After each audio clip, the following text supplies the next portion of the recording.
దావీదు చేసిన ప్రార్థన ప్రతి వారు చేయగలిగితే దావీదుకు చూపిన శాశ్వతమైన కృపను దేవుడు నీకు చూపిస్తాడు, నాకు చూపిస్తాడు.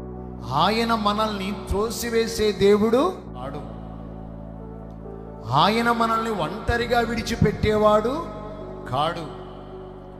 మోషేకు తోడయుండినట్లు నేను నీకేమయున్నా తోడయున్నాను, నిన్ను అనాథులుగా విడువను ఎడబాయను అని ప్రభు చెప్పాడుగా. మాట ఇచ్చిన వాడు దాన్ని నెరవేర్చడానికి శక్తివంతుడు.